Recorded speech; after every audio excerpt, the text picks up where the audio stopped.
selamanya aku bernyanyi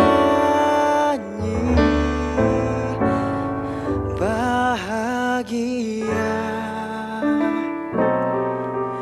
memuji Yesus selamanya.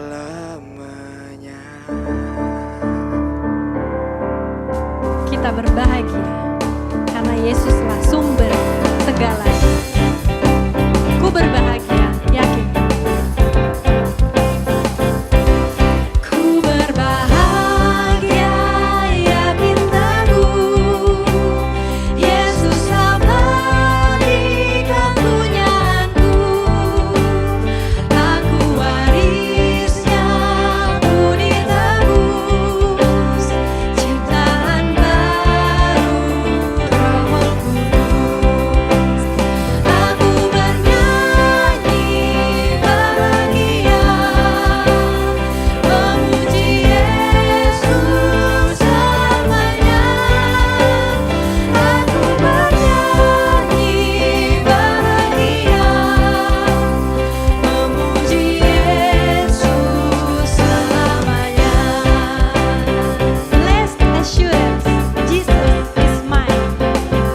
Jemaat yang terkasih, pada ibadah Minggu tanggal 4 Oktober akan dilayangkan ibadah perjamuan kudus secara online. Kiranya jemaat dapat mempersiapkan diri bersama keluarga untuk kita bersama-sama mengikuti perjamuan. Jemaat dimohon mempersiapkan sendiri anggur atau teh atau air mineral dan roti untuk perjamuan. Kiranya Roh Kudus menolong kita semua dalam mempersiapkan diri untuk merayakan perjamuan kudus mendatang. Tuhan Yesus memberkati.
Pertolongan kita adalah dalam nama Tuhan yang menjadikan langit dan bumi.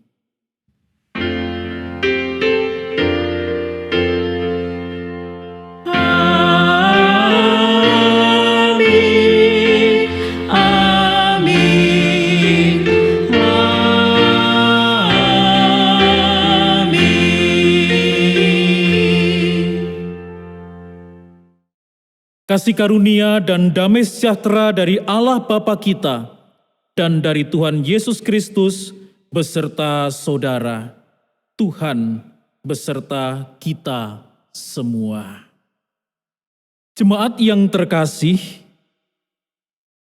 dalam kehidupan yang kita jalani, tak seorang pun di antara kita yang kebal dari dosa maupun kesalahan.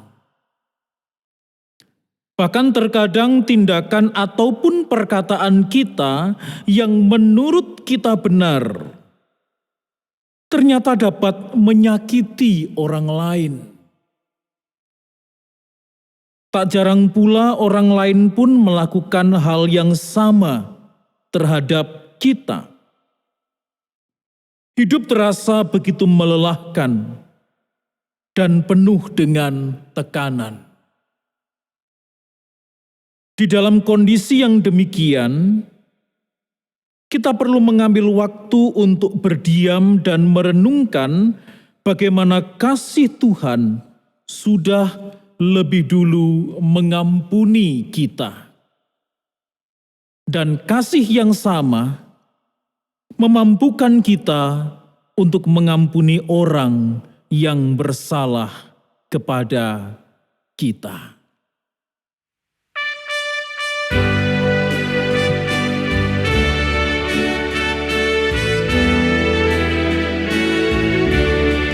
Agunglah kasih Allah, tiada yang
Mari jemaat Tuhan, kita bersama-sama datang kepada Tuhan untuk mengaku segala dosa dan kesalahan kita.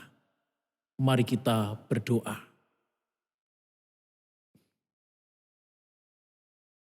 Tuhan, kami datang dengan penuh penyesalan. Kami datang dengan pengakuan bahwa kami telah berdosa. Bukan hanya kesalahan yang kami perbuat, tetapi keberdosaan. Kami kerap melukai orang lain dengan perkataan kami, dengan tindakan kami, dan kami merasa bahwa apa yang kami lakukan itu bukanlah sebuah kesalahan. Oleh sebab itu ya Tuhan, ampunilah kami,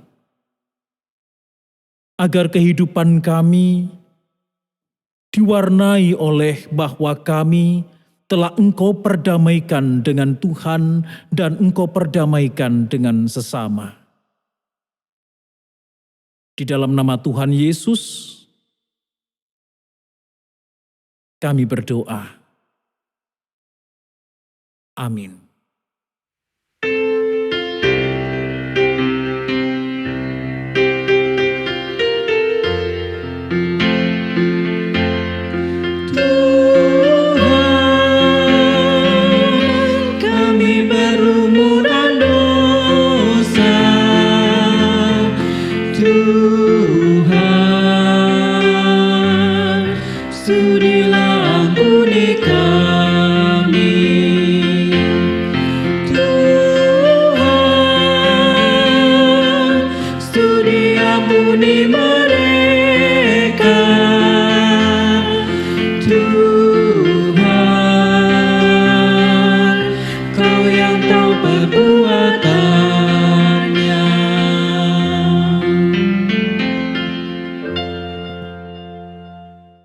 Jemaat sekalian, berita anugerah diambil dari Kolose pasal ayat yang ke-13.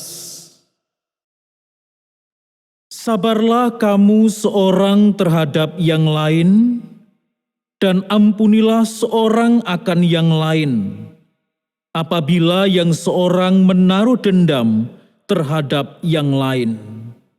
Sama seperti Tuhan telah mengampuni kamu, kamu perbuat jugalah demikian. Demikianlah berita anugerah dari Tuhan. Salam damai, salam damai, salam, salam. Damai Kristus besertamu, salam, salam.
sentuh hatiku, ubah hidupku menjadi yang baru, bagai emas yang murni.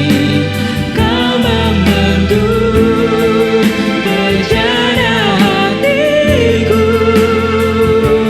Bapa, ajarku mengerti sebuah kasih yang selalu memberi, bagai air mengalir yang tiada pernah berhenti.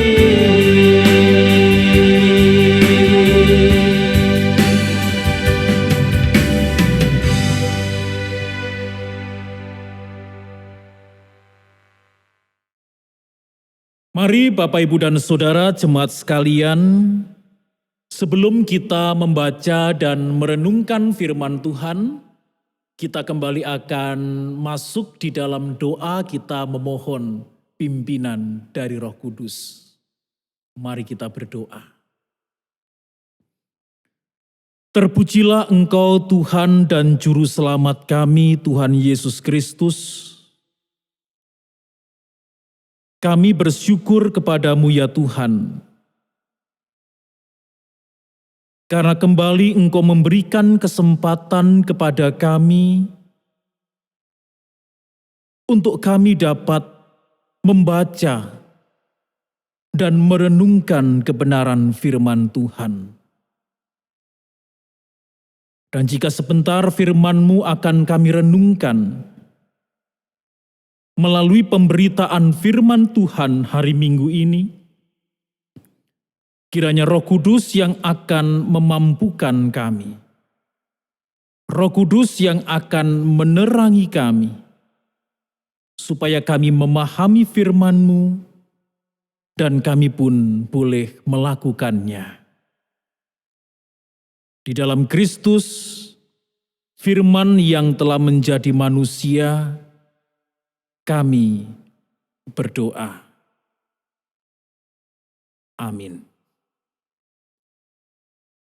Jemaat sekalian, bacaan yang akan menjadi bacaan kita pada hari ini adalah dari kitab Injil Tuhan Yesus Kristus menurut Matius 18 ayat 21 sampai dengan 35.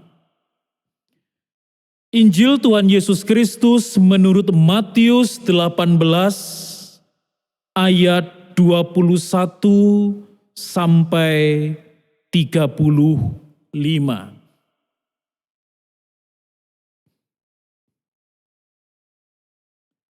Kemudian datanglah Petrus dan berkata kepada Yesus, "Tuhan, sampai berapa kali aku harus mengampuni saudaraku jika ia berbuat dosa terhadap aku? Sampai 7 kali?" Yesus berkata kepadanya, "Bukan. Aku berkata kepadamu, bukan sampai 7 kali, melainkan sampai 70 kali 7 kali. Sebab hal kerajaan surga seumpama seorang raja yang hendak mengadakan perhitungan dengan hamba-hambanya. Setelah ia mulai mengadakan perhitungan itu, dihadapkanlah kepadanya seorang yang berhutang 10.000 talenta. Tetapi karena orang itu tidak mampu melunasi hutangnya, raja itu memerintahkan supaya ia dijual beserta anak istrinya dan segala miliknya untuk membayar hutangnya. Maka sujudlah hamba itu menyembah dia, katanya, "Sabarlah dahulu, segala hutangku akan kulunaskan." Lalu tergeraklah hati raja itu oleh belas kasihan akan hamba itu. sehingga ia membebaskannya dan menghapuskan hutangnya. Tetapi ketika hamba itu keluar, ia bertemu dengan seorang hamba lain yang berhutang 100 dinar kepadanya. Ia menangkap dan mencekik kawannya itu, katanya, "Bayar hutangmu." Maka sujudlah kawannya itu dan memohon kepadanya, "Sabarlah dahulu, hutangku itu akan kulunaskan." Tetapi ia menolak dan menyerahkan kawannya itu ke dalam penjara sampai dilunaskannya hutangnya. Melihat itu kawan-kawannya yang lain sangat sedih, lalu menyampaikan segala yang terjadi kepada tuan mereka. Raja itu menyuruh memanggil orang itu dan berkata kepadanya, "Hai hamba yang jahat, seluruh hutangmu telah kuhapuskan, karena engkau memohonkannya kepadaku. Bukankah engkau pun harus mengasihani kawanmu seperti aku telah mengasihani engkau?" Maka marahlah tuannya itu dan menyerahkannya kepada algojo-algojo sampai ia melunaskan seluruh hutangnya. Maka Bapakku yang di sorga akan berbuat demikian juga terhadap kamu, apabila kamu masing-masing tidak mengampuni saudaramu dengan segenap hatimu. Demikianlah Injil Tuhan Yesus Kristus, dan berbahagialah mereka yang mendengarkan firman Allah dan yang memeliharanya. Haleluya. Haleluya, haleluya, haleluya.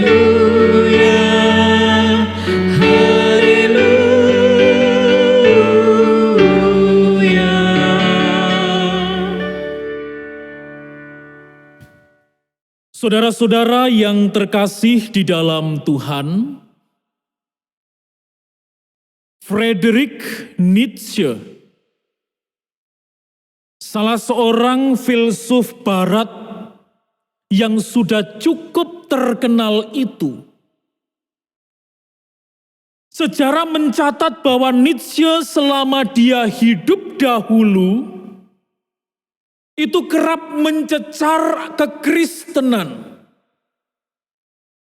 Nietzsche selama dia berkiprah sebagai pemikir dahulu, kerap menyerang iman Kristen dengan mengatakan bahwa agama Kristen atau iman Kristen itu bukanlah jawaban umat manusia. Nietzsche adalah filsuf ateis. Kenapa Nietzsche demikian? Karena bagi Nietzsche, kenapa dia mengatakan kekristenan atau iman Kristen itu bukan jawaban bagi umat manusia? Kata Nietzsche, karena kekristenan itu adalah agama yang lembek, agama yang lemah, agama yang cengeng. Coba lihat itu tokohnya. Yesus. Lahirnya ada di Bethlehem. Dan bayi Yesus diletakkan di dalam palungan. Ketika Yesus melayani, hidupnya juga tidak jauh dari penderitaan. Dia dicari-cari kesalahan. Dan matinya pun di atas kayu salib. Menderita. Dari gambaran itu akhirnya muncul kesimpulan. Lihat aja itu figurnya. Yesus tidak ada simbol kekuatan apapun di dalam dirinya. Demikian pula dengan ajarannya. Kekristenan itu lembek karena mengajarkan apa? Mengajarkan penderitaan. Yang namanya orang hidup di mana-mana butuh kekuatan, butuh perjuangan, butuh perlawanan kalau perlu. Yang penting mendapatkan kemenangan. Lah ini kekristenan kok mengajarkan untuk menjadi orang Kristen harus mau menderita. Ini konyol.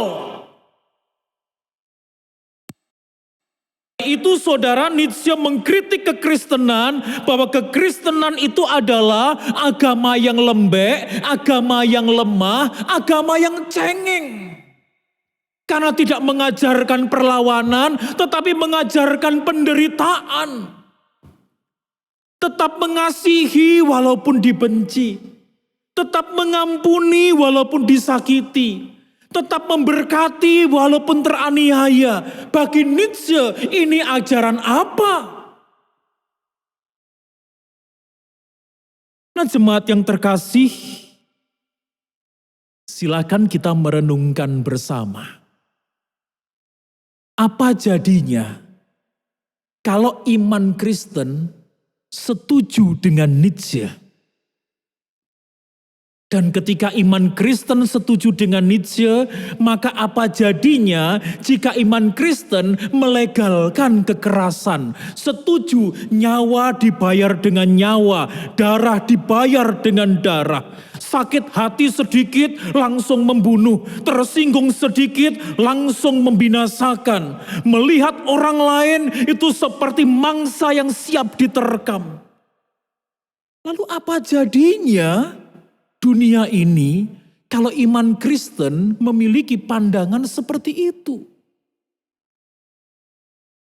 Pasti akan banyak orang ketakutan. Pasti akan banyak orang melihat orang Kristen itu ketakutan. Pasti banyak orang ketika melihat orang Kristen rasanya tidak ada damai. Karena mereka takut dimakan, takut dibunuh, takut dibinasakan. Apa jadinya kalau iman Kristen itu melegalkan itu semua dan menjawab kritikan Nietzsche dan setuju dengan kritikan itu? Kekristenan mengajarkan damai. Kekristenan itu mengajarkan kasih. Kekristenan itu mengajarkan pengampunan. Nah saudara yang terkasih di dalam Tuhan, di dalam Matius pasalnya yang ke-18 ayat 21 sampai dengan ayat yang ke-35, pengajaran Tuhan Yesus itu begitu jelas tentang bagaimana pengampunan itu. Nah saudara, ketika itu Petrus datang dan bertanya kepada Tuhan, Tuhan, sampai berapa kali aku harus mengampuni saudaraku jika ia berbuat dosa terhadap aku? Nah saudara-saudara pernah mencermati kalimat ini? Pernah tidak memikirkan dan merenungkan kenapa Petrus itu kok bertanya kepada Tuhan Yesus, sampai berapa kali aku harus mengampuni saudaraku jika ia berbuat dosa terhadap aku? Saya akan menjawab ini kepada saudara. Manusia dengan sesama manusia itu berbuat kesalahan. Sedangkan perbuatan dosa, yang namanya dosa itu kaitannya bukan relasi manusia dengan manusia, tetapi relasi manusia dengan Tuhan. Jadi kalau Petrus mengatakan berapa kali aku harus mengampuni saudaraku jika ia berbuat dosa terhadap aku. Sebagai manusia, sudah semestinya Petrus mengatakan, berapa kali aku harus mengampuni saudaraku jikalau dia berbuat salah kepadaku, bukan berbuat dosa, tetapi berbuat salah. Karena berbuat dosa kaitannya hanya Tuhan. Entah apa yang ada di dalam hati Petrus, Tetapi berbuat dosa itu bukan kaitannya relasi manusia dengan manusia, tetapi relasi manusia dengan Tuhan. Bisa manusia berbuat salah dengan sesamanya, tetapi itu disebut dosa karena itu bertentangan dengan firman Tuhan. Petrus mengatakan, kalau sesamaku berbuat dosa kepadaku. Betapa dia menempatkan diri sebagai pribadi yang sangat tinggi. Sampai orang lain pun dikatakan berbuat dosa kepadaku. Berapa kali aku mengampuni? Tuhan Yesus menjawab, bukan sampai 7 kali. Seperti yang tadi kamu bilang, 7 kali? Tapi Tuhan mengatakan sampai 70 kali 7 kali. Memang banyak penafsir yang mengatakan dalam Alkitab, khususnya Perjanjian Baru, angka 7 itu adalah angka sempurna. Tetapi maksud Tuhan Yesus dengan angka 70 kali 7 kali, itu artinya adalah pengampunan itu tidak terbatas. Pengampunan itu harus. Karena ingat bahwa engkau pun perlu diampuni, engkau pun perlu dikasihani oleh Tuhan. Jangan merasa dosa orang lain itu lebih besar daripada dosa kita. Pengampunan itu harus, karena apa? Karena kita itu tetap butuh pengampunan dari Tuhan. Lalu Tuhan Yesus mengatakan, hal kerajaan sorga itu seperti seorang raja yang hendak mengadakan perhitungan terhadap hamba-hambanya. Oh saudara, kalau Tuhan itu raja dan saudara adalah hamba-hambanya. Lalu raja itu Tuhan mengadakan perhitungan, apa yang menjadi hutangmu bayarlah. Kira-kira sanggup gak saudara? Tak ada satu orang pun di dunia ini yang sanggup. Tak ada satu orang pun di dunia ini yang bisa. Raja itu mengadakan perhitungan, lalu dia itu menghitung ada seorang hamba yang berhutang 10.000 talenta. 10.000 talenta itu jumlah yang sangat besar. Dan ukuran seorang hamba, mohon maaf, dia di 99% dia tidak akan mungkin bisa membayar hutang itu. Saya tidak bisa bayar. Oke, kalau begitu akan kutangkap seluruh anggota keluargamu, tak seret semuanya untuk bayar utang. Lalu hamba yang punya utang besar itu sujud dan mengatakan, jangan Tuhan, beri aku waktu. Jangan Tuhan, sabarlah dahulu. Sabarlah dahulu. Segala hutangku akan kulunaskan. Meskipun dalam hitung-hitungan manusia itu mustahil. Lalu raja itu tergerak hatinya oleh belas kasihan. Sehingga orang itu dibebaskan dan hutangnya dihapuskan. Raja itu tahu saudara bahwa hamba itu tidak mungkin membayar hutang. Maka dia lepaskan dan dia bebaskan. Dan baru saja dia itu keluar dan dibebaskan oleh raja, maka dia bertemu dengan orang lain, temannya yang punya utang sama dia, hanya 100 dinar. Kalau di dalam kalkulasi, jadi 1 dinar itu adalah upah orang kerja 1 hari. Kalau dikalkulasi 1 hari misalnya 50.000, saya memakai angka 50.000. Hutang hamba tadi yang dibebaskan oleh raja 10.000 talenta itu kurang lebih 5 triliun. 5 triliun dibebaskan oleh raja. Tetapi ada temannya yang punya utang sama dia cuma 5 juta. Hanya berbeda 6 digit. Tapi memang gede banget jumlahnya, tetapi beda angkanya itu yang saya maksud. Dia punya hutang 5 triliun dibebaskan oleh raja, tetapi temannya punya hutang 5 juta kepadanya. Dia tidak mau membebaskan, artinya bayar hutangmu. Kalau tidak, awas. Kawannya itu sujud memohon kepadanya, sabarlah dahulu, hutangku akan kulunaskan. Kalimat yang dia ucapkan kepada raja, sekarang kawannya yang mengucapkan kepada dia, sabarlah dahulu, hutangku akan kulunaskan. Tapi dia menolak dan menyerahkan kawannya itu dalam penjara. Bukankah ini adalah kebangetan? Kalau orang Jawa mengatakan kemaki atau kemelindi. Dia punya hutang yang luar biasa besar, tidak bisa membayar, dibebaskan oleh raja. Temannya punya hutang yang kecil saja, jauh lebih kecil dari hutangnya. Dia tidak mau membebaskan, dia tetap nagih. Itu artinya apa, saudara? Artinya adalah ketika kita tidak mengampuni kesalahan orang lain, ingat, kesalahan orang lain kepada kita itu bisa saja kalah kecil daripada kesalahan kita kepada Tuhan.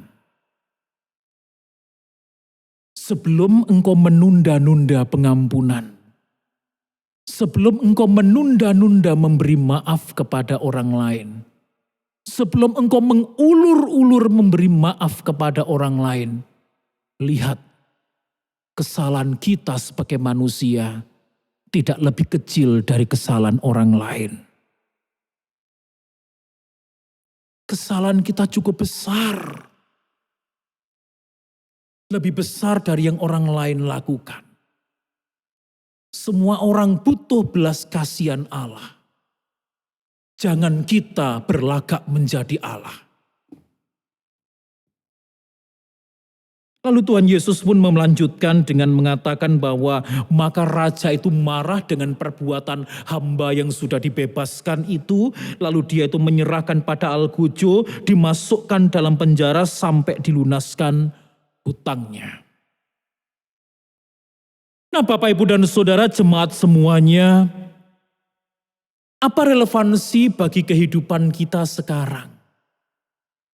Yang pertama, saya mengajak saudara untuk mencermati salah satu rumusan dari doa Bapa kami.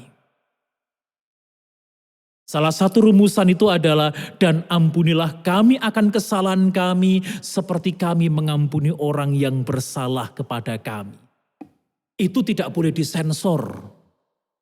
Kalau kita berdoa Bapa kami, baik diucapkan maupun dinyanyikan, itu wajib dikatakan. Ampunilah kami akan kesalahan kami, seperti kami juga mengampuni orang yang bersalah kepada kami. Artinya adalah, seandainya Tuhan berbicara kepada kita secara langsung dan kita berbicara kepada Tuhan secara langsung, bisa didengarkan audible begitu. Tuhan, ampunilah kami. Mengampuni seperti apa? Ya, mengampuni seperti kami mengampuni orang yang bersalah kepada kami. Terus Tuhan tanya lagi, berapa persen kamu mengampuni orang yang bersalah kepadamu? 50% Tuhan, ya sudah, ya tak berikan 50. Oh 70 Tuhan, ya sudah tak berikan 70. Enggak bisa Tuhan, saya minta 100. Yo ampunilah dulu 100, maka engkau akan kuberi 100. Kalau dari perspektif doa Bapa kami, apa yang kita ukurkan kepada orang lain, itulah yang diukurkan Tuhan kepada kita.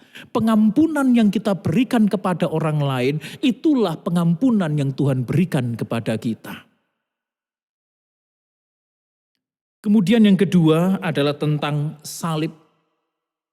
Saya yakin saudara sering melihat film Yesus, apa itu versi Injil Lukas ataukah ada versi-versi yang lain. Dan saudara silakan melihat ketika Tuhan Yesus itu disalib.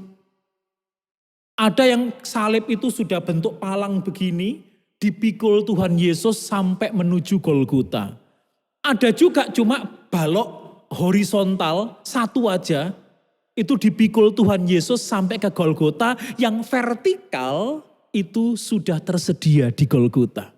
Jadi di sana tinggal ditempelkan. Manakah yang betul?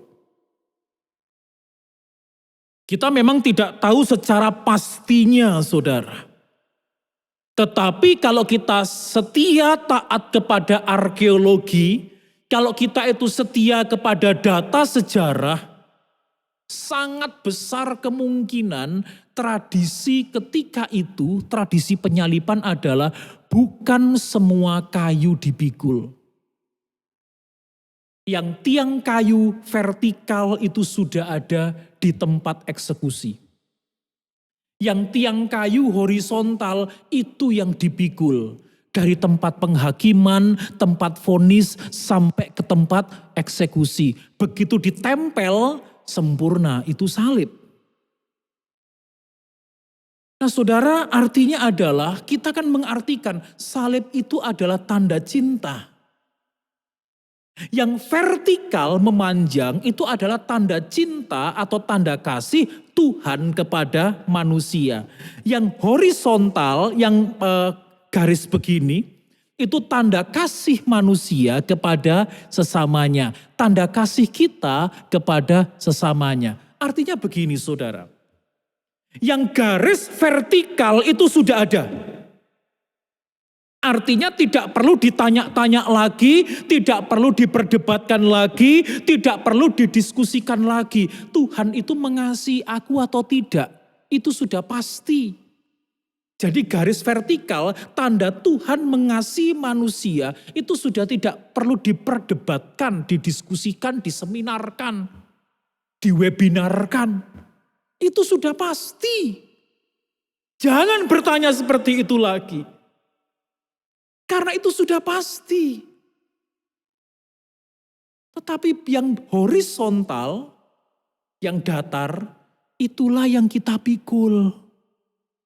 Kasih kita kepada manusia, itu yang kita pikul. Kasih kita kepada sesama, itu yang kita perjuangkan. Kasih kita kepada orang lain, itu yang terus kita jalankan. Kadang berat, kadang jatuh, kadang gagal. Tapi percayalah, kalau hidup saudara terarah pada Tuhan, gagal mengasihi, bangkit lagi, diarahkan lagi. Gagal mengampuni, bangkit lagi, diarahkan lagi. Gagal mencintai, bangkit lagi, diarahkan lagi.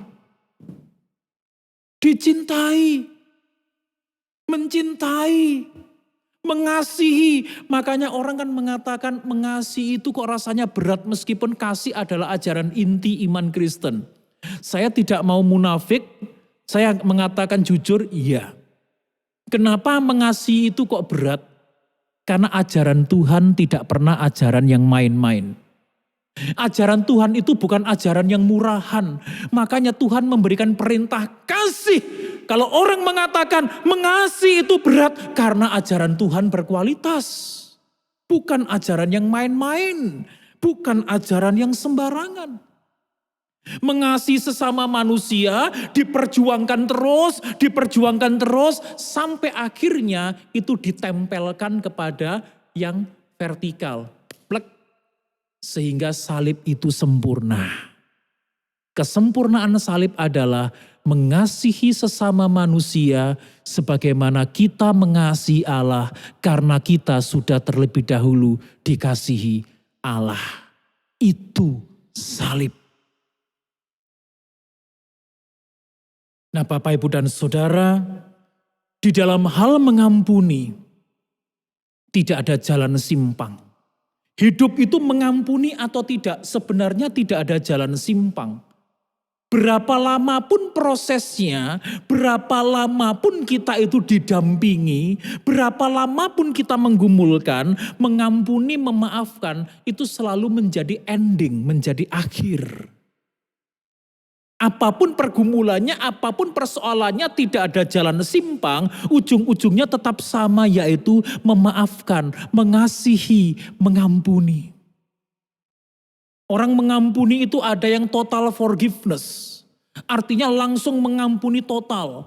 Ada yang hollow forgiveness, artinya mengampuni perlahan-lahan. Ada yang silent forgiveness, ada yang tidak ngomong aku mengampuni kamu, tetapi sebenarnya dia sudah mengampuni.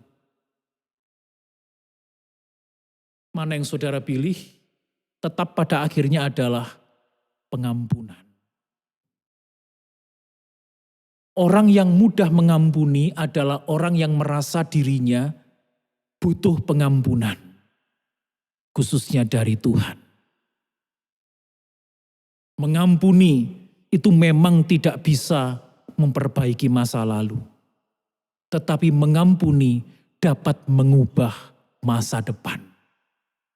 Tuhan mengampuni kita, Tuhan mengasihi kita, maka kita pun harus berlaku sama. Kasihi, ampuni sesama kita. Karena itulah yang diperintahkan Tuhan untuk kita. Amin.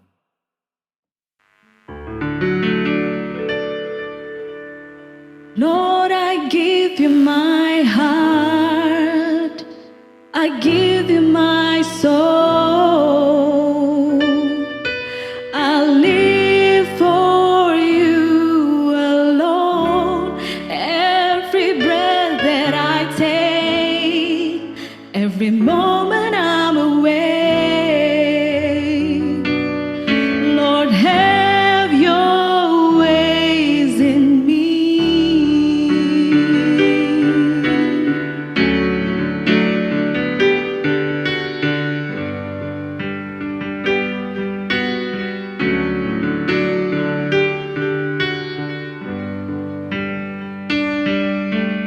This is my desire, to honor you, Lord, with all my heart I worship you.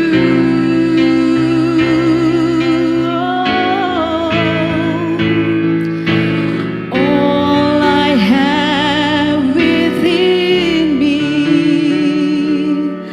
I give you praise. All that I adore is in you.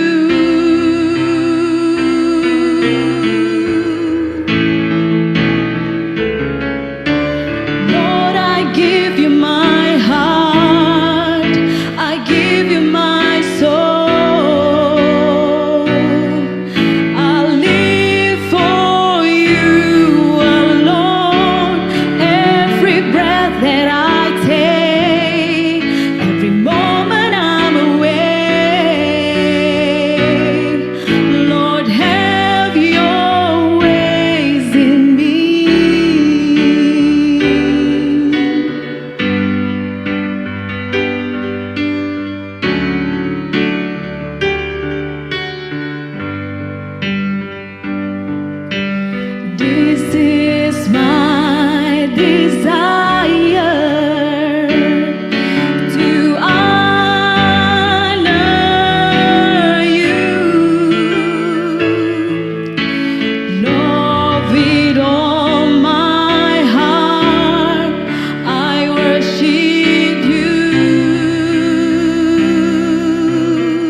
Marilah kita bersama dengan umat Allah di masa lalu, masa kini, dan masa depan, mengingat pengakuan pada baptisan kita menurut pengakuan iman rasuli. Aku percaya kepada Allah, Bapa yang Maha Kuasa, Khalik langit dan bumi, dan kepada Yesus Kristus, anaknya yang tunggal Tuhan kita, yang dikandung daripada Roh Kudus, lahir dari anak darah Maria, yang menderita sengsara di bawah pemerintahan Pontius Pilatus, disalibkan, mati dan dikuburkan, turun ke dalam kerajaan maut. Pada hari yang ketiga, bangkit pula dari antara orang mati, naik ke surga, duduk di sebelah kanan Allah, Bapa yang Maha Kuasa, dan dari sana ia akan datang untuk menghakimi orang yang hidup dan yang mati. Aku percaya kepada Roh Kudus, gereja yang kudus dan am, persekutuan orang kudus, pengampunan dosa, bangkitan orang mati, dan hidup yang kekal. Amin. Mari jemaat sekalian, kita bersama-sama akan memanjatkan doa syafaat dan kita akan mengakhiri dengan nyanyian doa Bapa kami. Mari bersama-sama berdoa.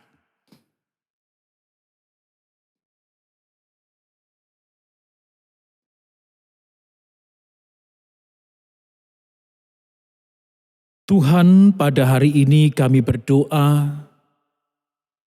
bagi jemaat Tuhan di GKI Kutisari Indah, Surabaya.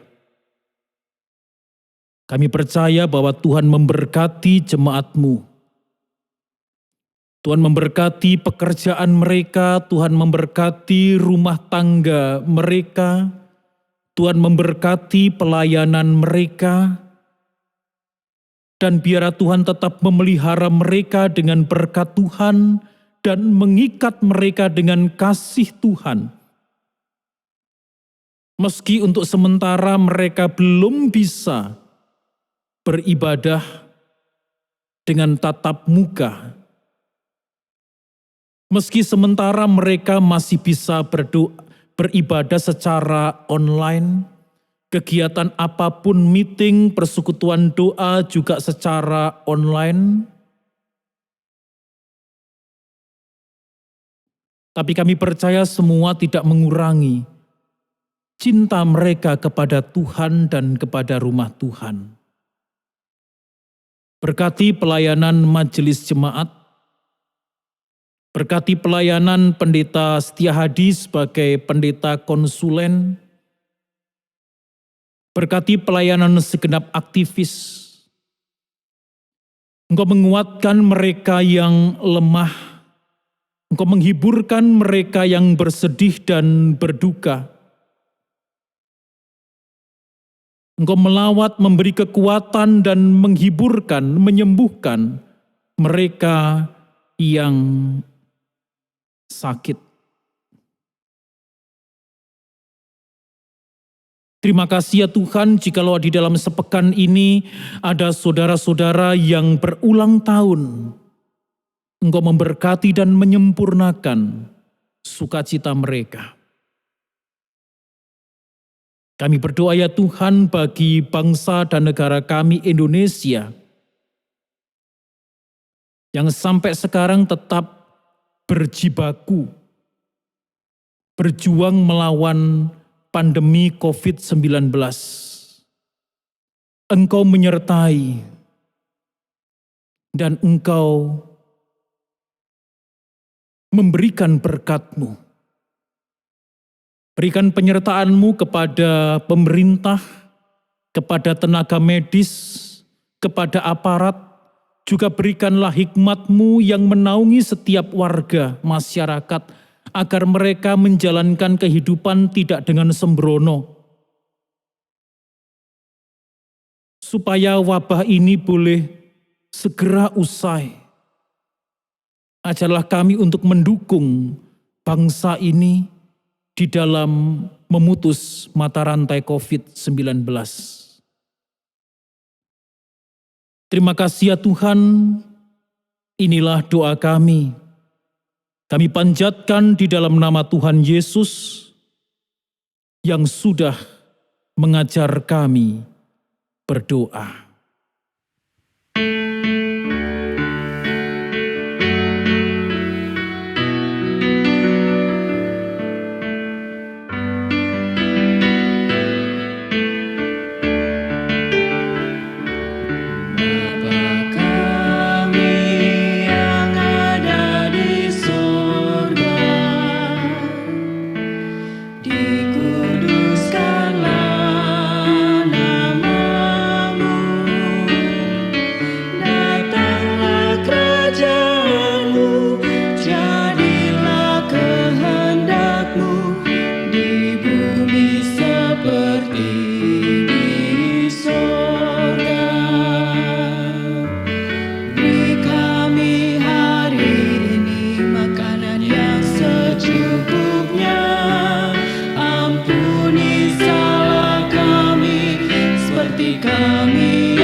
Hari ini kita tetap bersyukur dengan menyerahkan persembahan kepada Tuhan. Persembahan dapat dilakukan melalui rekening gereja atau men-scan kris seperti yang tertera pada layar. Jemaat dapat juga memasukkan ke kotak persembahan di depan gereja atau menyimpannya terlebih dahulu dan memberikannya saat ibadah minggu diadakan kembali di gedung gereja. Nas persembahan minggu ini terambil dari 2 Korintus 8 ayat yang ke-12. Sebab jika kamu rela untuk memberi, maka pemberianmu akan diterima. Kalau pemberianmu itu berdasarkan apa yang ada padamu, bukan berdasarkan apa yang tidak ada padamu.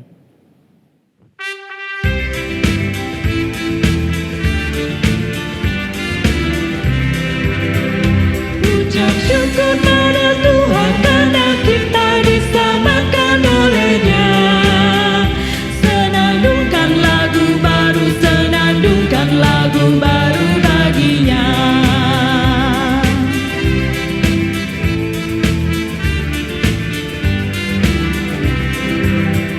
Nyanyikanlah dengan riang karena kasih setia Tuhan, nyanyilah. Senandungkan lagu baru, senandungkan lagu baru bagi-Nya. Marilah kita bawa persembahan kita dalam doa. Ya Tuhan, kami mengucap syukur pada Tuhan telah kami berikan persembahan ini Tuhan sebagai ucapan syukur kami.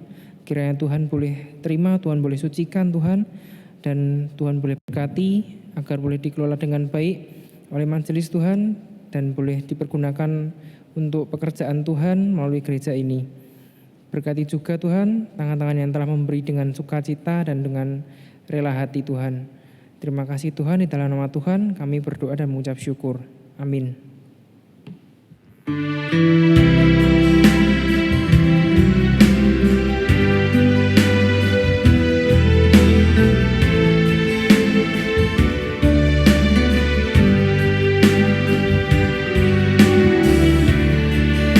Betapa aku mencintai segala yang telah terjadi. Tak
Saudara, arahkanlah hatimu kepada Tuhan dan pergilah menjalani kehidupan dalam damai sejahtera dan kasih sesuai dengan firman-Nya.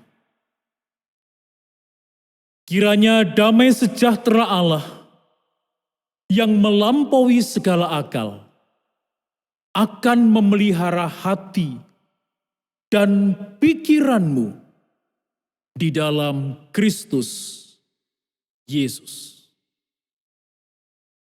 Amin.